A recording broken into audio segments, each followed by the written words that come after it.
Bienvenue. Aujourd'hui, on plonge au cœur d'une véritable révolution en soins intensifs, celle de l'intelligence artificielle. On va décortiquer ensemble comment on est en train de passer d'une médecine basée sur des moyennes à une gestion de patients qui est vraiment faite sur mesure, directement au chevet.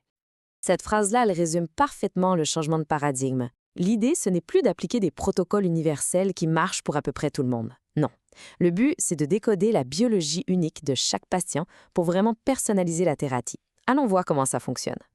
Alors voici le plan de match. D'abord, on va regarder pourquoi le modèle actuel a ses limites. Ensuite, on va explorer cette nouvelle approche qu'on appelle physionomique.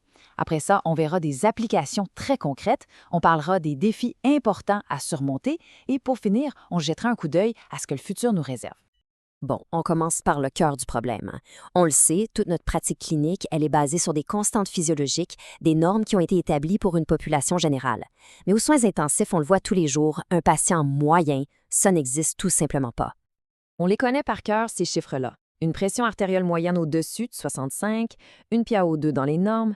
Bien sûr, ces seuils sont des garde-fous essentiels, mais le problème, c'est qu'ils nous poussent à traiter chaque patient de la même façon, en ignorant complètement leur trajectoire physiologique unique et la complexité de leur état. Et là, le contraste est frappant. C'est le jour et la nuit. À gauche, on a l'approche traditionnelle, rigide, avec ses cibles fixes et universelles, puis à droite, on a l'approche physionomique, qui, elle, cherche à définir des cibles dynamiques basées sur la signature physiologique propre au patient et qui s'ajustent en temps réel. C'est un changement complet de logique. OK, alors la grande question, c'est comment on fait pour définir cette norme individuelle pour chaque patient à chaque instant? Eh bien, c'est précisément là que l'intelligence artificielle entre en jeu. Elle nous donne les outils pour cette nouvelle approche qu'on appelle physionomique. L'approche physionomique, c'est comme créer une carte d'identité physiologique pour chaque patient, mais une carte d'identité qui évolue constamment. L'IA, elle, est capable d'intégrer et d'analyser en continu des tonnes de données différentes, hémodynamique, ESG, laboratoire, imagerie, pour trouver des patrons et des trajectoires qui seraient totalement invisibles à l'œil nu. Le phénotypage, en soi, c'est pas complètement nouveau, mais l'IA vient vraiment raffiner le processus. En se basant sur des caractéristiques cliniques qu'on peut observer et mesurer avec précision, je pense ici à la masse maigre par exemple, on peut déjà beaucoup mieux classer. Avec l'endotypage, on va encore plus loin. On gratte sous la surface. En intégrant des biomarqueurs fonctionnels comme la calorimétrie indirecte ou le ratio urique-créatinine, on ne fait plus que décrire le patient, on essaie de comprendre les mécanismes de la maladie qui sont en jeu. On passe vraiment du quoi au pourquoi. Bon, tout ça, c'est bien beau en théorie, mais concrètement, au chevet du patient, ça donne quoi? On va regarder 3 exemples d'applications en nutrition, en neurologie et en anesthésie-réanimation. Le virage en nutrition, c'est un exemple parfait. Une méta-analyse a démontré qu'un apport énergétique personnalisé, guidé par la calorimétrie indirecte, était associé à une diminution de 23 % de la mortalité. 23 %, c'est énorme, ce n'est pas rien. En neurologie, prenez une maladie aussi variable que la sclérose en plaques. C'est le cauchemar du one size fits all. Le projet Claims est une super illustration de la solution.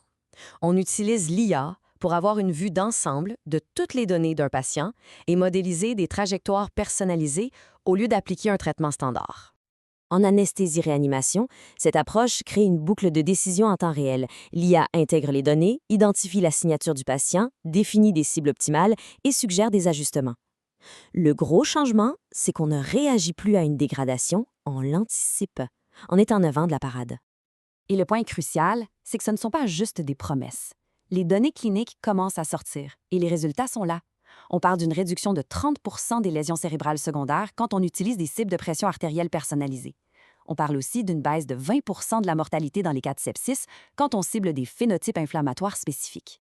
Mais, évidemment, cette technologie hyper puissante soulève des défis qui sont considérables. Passer du modèle théorique à une implantation à grande échelle, qui soit fiable et sécuritaire, ça vient avec des obstacles bien réels. Un des plus gros risques, c'est la cybersécurité. Les systèmes d'IA dépendent d'un flux constant de données patients qui sont extrêmement sensibles. Les attaques comme celles qu'on subit via Médis et Almeris en France nous rappellent de façon assez brutale que cette infrastructure est une cible de choix et que sa protection est un prérequis absolu. Il faut donc une réglementation solide qui repose sur 3 piliers. La cybersécurité, bien sûr, mais aussi la lutte contre la désinformation médicale que l'IA peut générer. Et finalement, la garantie de l'équité pour s'assurer que les algorithmes ne font pas juste reproduire les biais qu'on retrouve déjà dans nos données. Alors, une fois qu'on aura adressé ces défis, à quoi est-ce que ça va ressembler l'avenir des soins intensifs avec l'IA?